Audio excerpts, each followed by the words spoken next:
नमस्कार.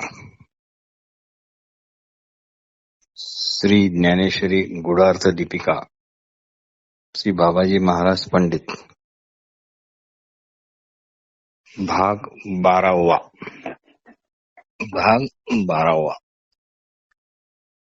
मागच्या 11व्या भागात आपण पाहिले की सद्गुरूच्या स्मरणाने अष्टसात्विक भाव जागृत होतात आणि सत्वगुण वाढीला लागतो.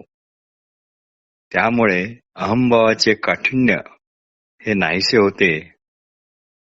काठिण्य म्हणजे वेगळेपणा. मातीचा घट भाजला की तो परत मातीत मिसळता येत नाही.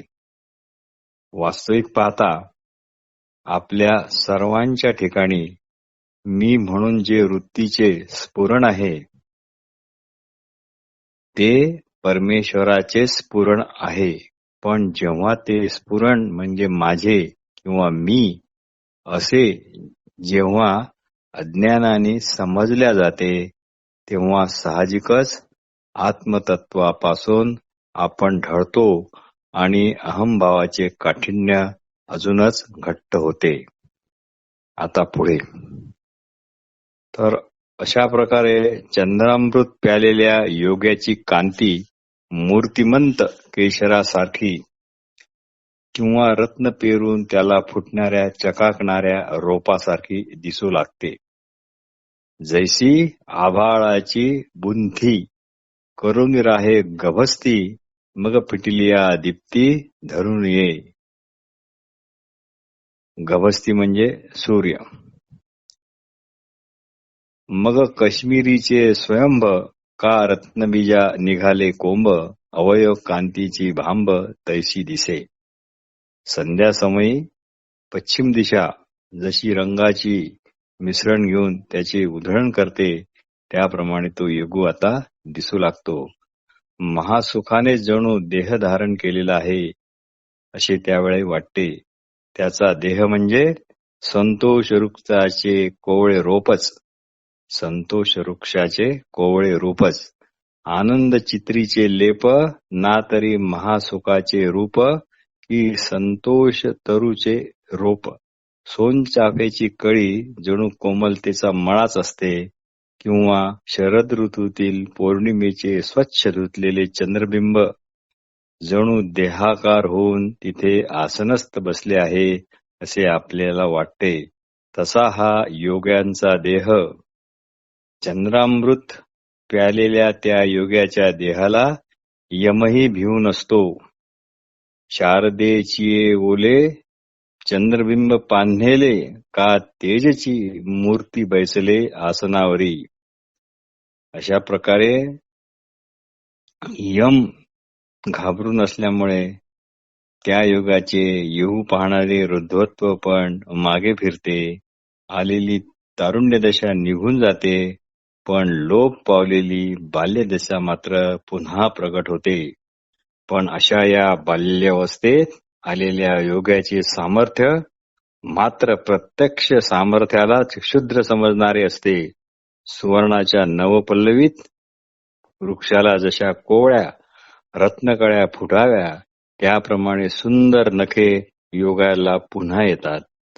वार्धक्य तरी बहुडे, तारुण्याची गाठी बिघडे, लोपली उघडे बाळदशा. त्याला पुन्हा हिऱ्याप्रमाणे नाजूक दात येतात. हातापायाची तळवे कमळाच्या रंगाप्रमाणे लाल भडक होतात.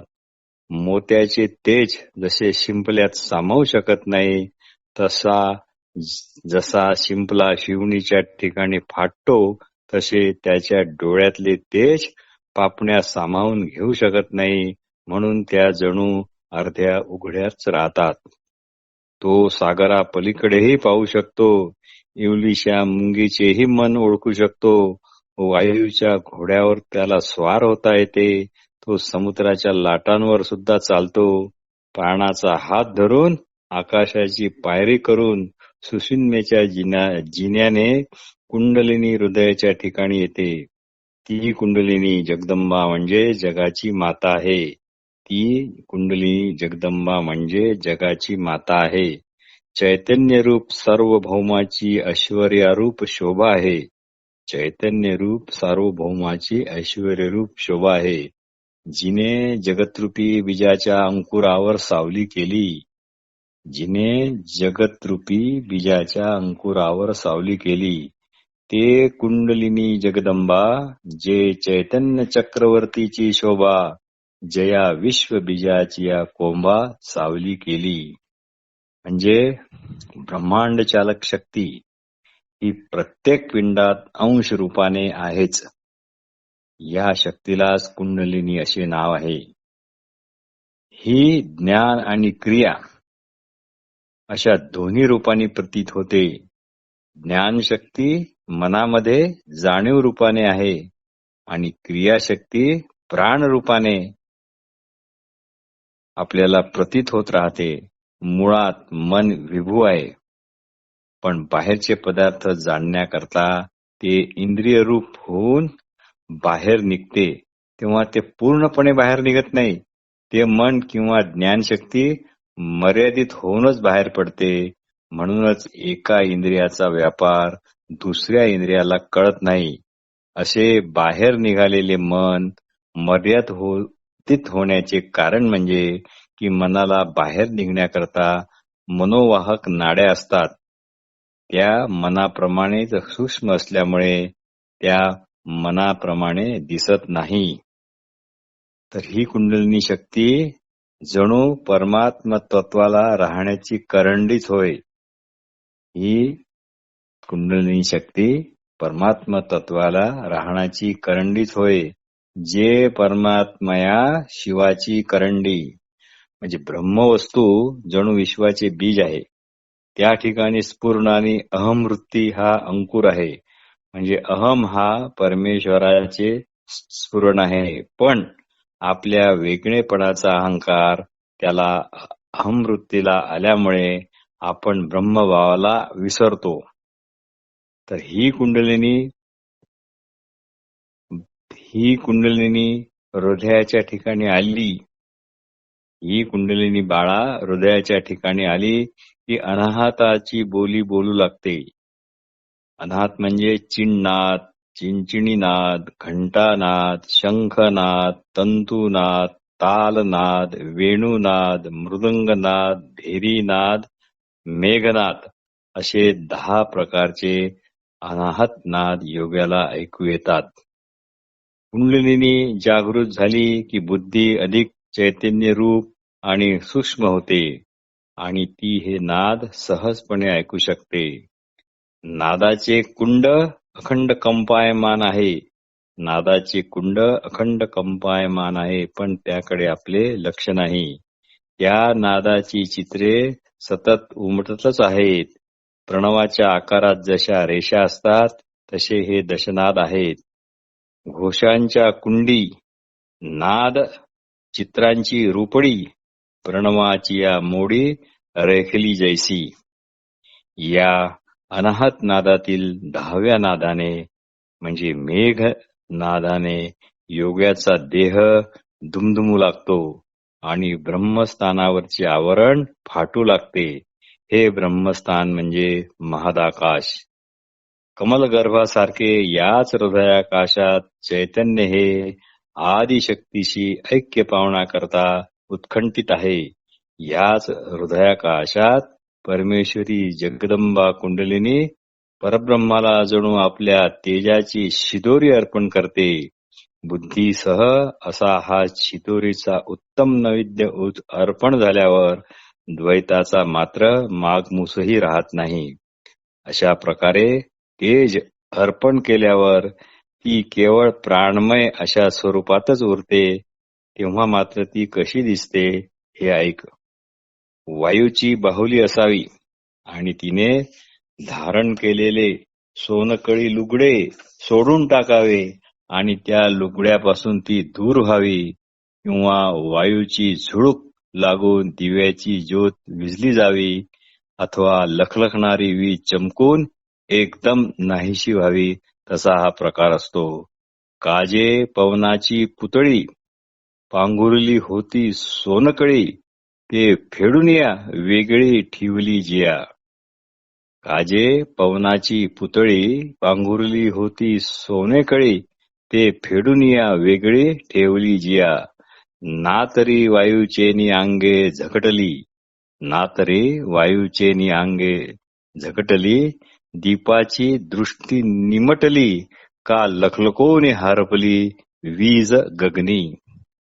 एखाद्या भुसभुशीत जमिनीत जलप्रवाह एकदम विरून जावा, त्याप्रमाणे कुंडलिनी शक्ती हृदयाकाशात लुप्त होते. जणू काही शक्तीचे रूप व आकार शक्तीतच सामावून जातात. याप्रमाणे शक्तीचे रूपडे शक्तीतच मावळते. आता ती प्राणपणाने जाणल्या जात असली तरी ती शक्ती म्हणून शक्तीच राहते. मग ते हृदयभूमी पोकळे, जिराली का एके वेळे, तैसे शक्तीचे रूप मावळे शक्तीची माझी. म्हणजे या ठिकाणी नादबिंदू व कलाज्योती इत्यादी भेदात्मक प्रकार राहत नाही. मन सारखे मारावे लागत नाही, मनाला सारखे ताब्यात ठेवावे लागत नाही.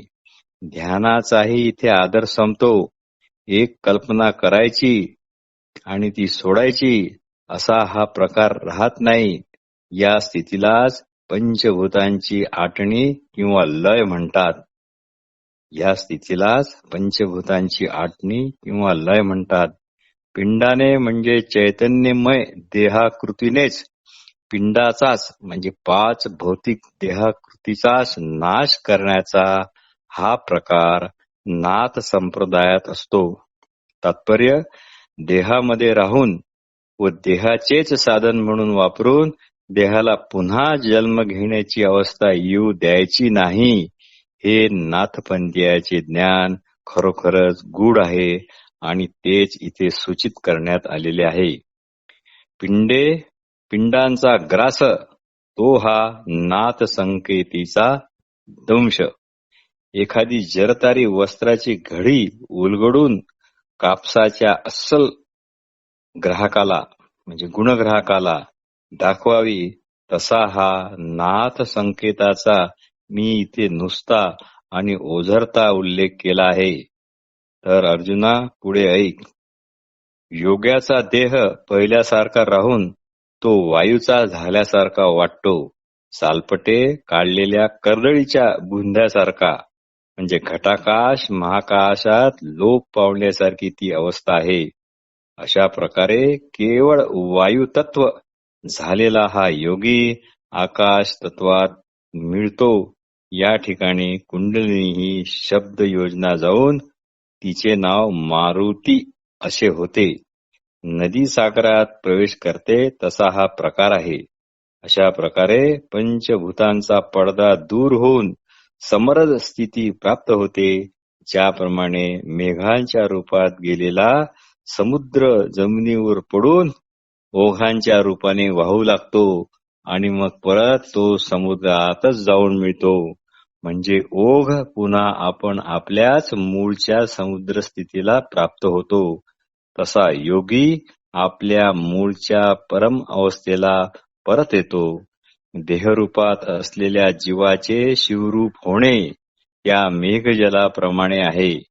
या स्थितीत आधी तो दुसरा कोणी होता, मग तो मूळच्या ऐक्यावस्थेला परत आला, अशी भाषा मात्र वापरता येत नाही किंवा असे म्हणायला काही आपल्याला संधी उरत नाही. आकाशात आकाशाचाच लय होतो. महद्भाग्याने हा अनुभव प्राप्त झाला असता केवळ आपण अनुभव रूपच राहतो, हा याचा भावार्थ. विचाररूपी वाऱ्याचा तेथे स्पर्शही नाही. जे उन्मिनी दशेचे सौंदर्य आहे, जे तुर्याचे तरुणपण आहे, जे तुर्याचे नित्य नूतन तरुणपण आहे, तेच हे अमर्याद परमतत्व होय. याच ठिकाणी आदी आणि अंत यांचा लय होतो. ज्ञानेश्वर महाराज म्हणतात, पंचभूतांचा लय झाल्यावर अत्यंत निरुपाधिक आत्मस्वरूपाचा अनुभव येतो. तो निर्गुण सगुण याचे पूर्ण ऐक्य दर्शविणारा असतो. निर्गुणाची शोभा म्हणजे सगुण असे ज्ञानेश्वर महाराज स्पष्टपणे म्हणतात. जयाची शोभा रूपासी आली, जयाची शोभा रूपासी आली. रत्नांची कांती रत्नाला कधीही सोडून राहत नाही. रत्नाची कांती रत्नाला कधीही सोडून राहत नाही. ती रत्नासह नेहमी करता तिथेच असते. त्याप्रमाणे निर्गुण परब्रह्माची शोभा निर्गुण परब्रह्माला कधीही सोडून राहत नाही. हे अनिर्वचनीय महासुख महापुरुष स्वतःच असतात. अनिर्वाच्य महासुख आपणची जाहले जे पुरुष, त्यांचा अभ्यासाचा शेवट त्यांच्या आत्मसुखातच असतो. त्यांच्या अभ्यासाचा शेवट त्यांच्या आत्मसुखातच असतो. अर्जुना, आम्ही तुला लय योगाचे साधन हे असे सविस्तर सांगितले. याचा अनुभव अंतःकरणात प्रगट झाला की संपूर्ण जडविनाशी विश्वाचा प्रत्यय नाहीसा होतो. याचा अनुभव अंतःकरणात प्रगट झाला की संपूर्ण जडविनाशी विश्वाचा प्रत्यय नाहीसा होतो. जरी हे प्रतीती अंतरी फाके, जरी हे प्रतीती अंतरी फाके, तरी विश्वची हे अवघे झाके, तरी विश्वशी हे अवघे झाके. व संपूर्ण विश्वाला व्यापू शकेल इतक्या आनंद भावनेने आता हृदय भरून येते. इतके ऐकल्यावर अर्जुन म्हणतो, आपले म्हणणे अतिशय सत्य आहे. आपले म्हणणे अतिशय सत्य आहे. म्हणजे स्वरूपाशी एकरूप असलेल्या सच्चिदानंद शक्तीनेच नामरूपात्मक विश्व स्फुरत आहे. त्याला जग म्हणून वेगळी सत्ता नाही. असे नामरूपात्मक जग मग जड विनाशी हे कसे ठरणार? हे पण आपोआपच सच्चिदानंद रूपच ठरते. आता आपण जो उपाय सांगितला तो म्हणजे जणू ब्रह्मप्राप्तीचे ठिकाणच होय. हा बोलीला जो उपाय तो प्राप्तीचाच ठाव. अर्जुन म्हणाला, देवा, तुम्ही केलेले या मार्गाचे केवळ निरूपण ऐकून सुद्धा जीव ब्रह्मरूप असा होऊ शकतो बर का. पण देवा, माझ्या ठिकाणी अभ्यासा करता अशी योग्यता कशी येणार? यावर भगवान श्रीकृष्ण म्हणाले, ऐक, जो जिभेच्या स्वाधीन आहे, जो झोपेला विकला गेला आहे, अशा या योगा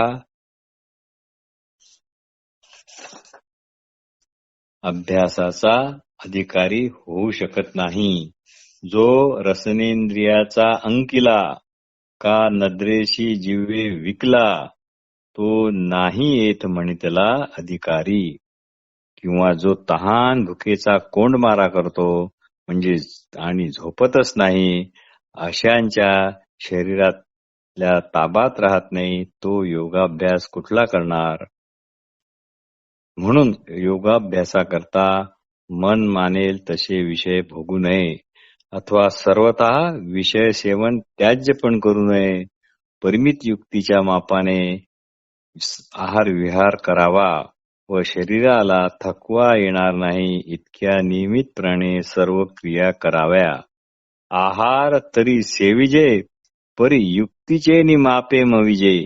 शरीराच्या ठिकाणी हलकेपणा राहून उल्हास वाटेल इतकाच आहार करावा, इतकाच विहार करावा. परिमितपणा हे योगाचे मुख्य अंग आहे. परिमितपणा हे योगाचे मुख्य अंग आहे. क्षेत्र संन्यास घेतल्याप्रमाणे योगाचे मन या ठिकाणी कायम स्थिर असते. त्यालाच तू योगयुक्त असा जाण. अशा योगाच्या चित्ताच्या स्थिरतेला निर्वात ठिकाणच्या दिव्याचीच उपमा देता येईल. अर्जुना, कदाचित तू आपल्या मनात हा योगमार्ग फार कष्टदायक आहे अशी समजूत करून घेशील. पण अर्जुना, ही दुर्जन इंद्रिये या योगाभ्यासाचा बागुलबोवा व्यर्थच निर्माण करतात. अर्जुना, पहा, जे आयुष्याला स्थिर करते, जीवित यात्रेचे संपणे टाळते व औषधालाही आपली जिव्हा वैरी समजत नाही की काय, याप्रमाणे जे जे आपल्या कल्याणाचे असते ते या इंद्रियांना मात्र दुःखदायकच वाटत राहते. वास्तविक योगासारखे सोपे दुसरे काहीतरी आहे का? ऐसे हितासी जे जे निके ते सदाची या इंद्रिया दुखे. एरवी सोपे योगासारखे काही आहे? हा योग साधला गेला की चित्त आपल्या मूळ स्वरूपाला आपोआप भेटायला येते. हा योग साधला की चित्त आपल्या मूळ स्वरूपाला आपोआप भेटायला येते व आपण आपल्याला पाहिल्याबरोबर हे तत्व मी आहे, म्हणजे हेच माझे खरे स्वरूप आहे असे आपण समजतो. या जुन्या ओळखीबरोबर योगी आता सुखाच्या साम्राज्यावर आरूढ होतो. या जुन्या ओळखीबरोबर योगी सुखाच्या साम्राज्यावर आरूढ होतो. आपण याते आपण देखे, आपण याते आपण देखे, देखत खेळो ओळखे, देखत खेळो ओळखे. म्हणे तत्व हे मी, म्हणे हे तत्व मी. तिये ओळखीची सरिसे, सुखाची या साम्राज्यी बसे. मग आपण पा समरसे, विरोनी जाय. या स्थितीला इंद्रिये जाणू शकत नाही. अशी ही सुखाची स्थिती आपणच आपल्या ठिकाणी होऊन निरंतर राहते. जयाते इंद्रिये नेणती कही, ते आपणची आपल्या ठाई होऊनी ठाके. तो मग मेरू पर्वत एवढ्या जरी दुःखाने दडपला गेला तरी त्याचे चित्त मात्र दडपले जात नाही. त्याचे चित्त जे महासुखात निजले असते ते जागेच होत नाही असे म्हणायला हरकत नाही. चित्त महासुखी पढवलिया, चित्त महासुखी पौडलिया, चेओची नये. या प्रकारे योगी आपण आपल्यातच मिळून जातो. याप्रमाणे योगी आपण आपल्यातच मिळून जातो. त्यामुळे त्याला देहाची पण आठवण राहत नाही. त्यामुळे त्याला देहाची पण आठवण राहत नाही. ऐसे आपण पा रिगोनी ठाये, मग देहाची वास न पाहे. ऐसे आपण पा रिगोनी ठाये, मग देहाची वास न पाहे. कारण तो अनिर्वाच्य सुखस्वरूप स्थितीत येतो. हे सुख योगाचे सर्वस्व सार आहे, जे समाधानाचे राज्य होय. आणि ज्याच्याकरता ज्ञानाची जाणीव प्राप्त करायची असते ते हेच, जे योगाची बरव, संतोषाची राणीव, ज्ञानाची जाणीव जया लागी. अर्जुना, एक सोपा उपाय आहे. संकल्पाला पुत्रशोक घडवावा म्हणजे काम सोडावा. पण वैराग्य हाती आले की संकल्पाची यात्रा ही संपते. बुद्धी आनंदाने धैर्याच्या मंदिरात नांदू लागते. पहा, हाही मार्ग साधता येत नसेल तर अजून एक दुसरा मार्ग आहे, तो पण ऐक. तो मार्ग म्हणजे शारीरिक क्रिया कमी करून फक्त मनासारखे वागणे, पण याच्या विरुद्ध आचरण करू नये. कृती शक्य तितक्या कमी करायच्या असा जो निश्चय आहे तो तुझ्या चित्ताला मागे मागे खेचेल. नंतर काही काळाने चित्त अत्यंत स्थिर झाल्यामुळे आपोआप आत्मस्वरूपाजवळ ते येईल व सर्व त्रैलोक्य एकरूप ज्ञान प्रकाशाने प्रकाशित होईल. म्हणजे जीव जगत ब्रह्म असा भेद न राहता एक सर्वत्र ब्रह्म चैतन्यच भरले आहे असा हा अनुभव आहे. आत्मज्ञानाचा किंवा ब्रह्मज्ञानाचा पूर्ण अप्रोक्ष अनुभव येईल. हा अनुभव सगुणच असतो. अव्यक्त किंवा निर्गुण सोन्याचे ज्ञान सोने आहे असे केवळ सत्ता रूपाने होते, पण प्रत्यक्ष ज्ञान मात्र अलंकार रूपानेच होते. आत्मज्ञानाचा किंवा ब्रह्मज्ञानाचा पूर्ण अपरोक्ष अनुभव हा सगुणच असतो. अव्यक्त किंवा निर्गुण सोन्याचे ज्ञान सोने आहे असे केवळ सत्ता रूपाने होते, पण प्रत्यक्ष ज्ञान मात्र अलंकार रूपानेच होते. त्याप्रमाणे निर्गुण ब्रह्माचे ज्ञान आहे असे केवळ सत्ता रूपाने होते, पण जेव्हा जगाशी अभेद रूपाने त्याचेच ज्ञान होते तेव्हा ते पूर्ण अपरोक्ष अशा प्रकारचे होते. आकाराशिवाय सोने प्रत्यक्ष पाहणे शक्य नाही. आकाराशिवाय सोने प्रत्यक्ष पाहणे शक्य नाही. तैसे जगदाकारे प्रकाशे निर्विकार आत्मा. तैसे जगदाकारे प्रकाशे निर्विकार आत्मा. निर्गुणाचे ज्ञान आणि सगुणाचे ज्ञान एकाच क्षणी. निर्गुणाचे ज्ञान आणि सगुणाचे ज्ञान एकाच क्षणी नेहमी अभिन्न रूपानेच आहे. निर्गुणाचे ज्ञान आणि सगुणाचे ज्ञान एकाच क्षणी नेहमी अभिन्न रूपानेच आहे. एकमेकापासून ते कधीही वेगळे काढता येत नाही. आकाशात अभ्र आले असता ते अभ्र आकाशाहून निराळे दिसते, पण जेव्हा अभ्र नाहीसे होते तेव्हा जिकडे तिकडे आकाशच आकाश असा अनुभव येतो. त्याप्रमाणे चित्ताचा लय झाला की सर्व दूर एकाच चेतनेचा अनुभव हा दृष्टीपथास येतो. मीठ एकदा पाण्यात विरघळले की मग मात्र ते वेगळे करता येत नाही.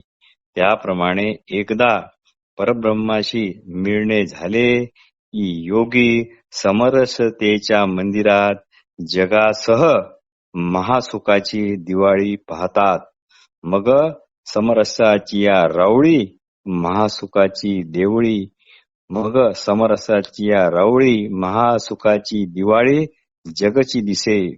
नमस्कार.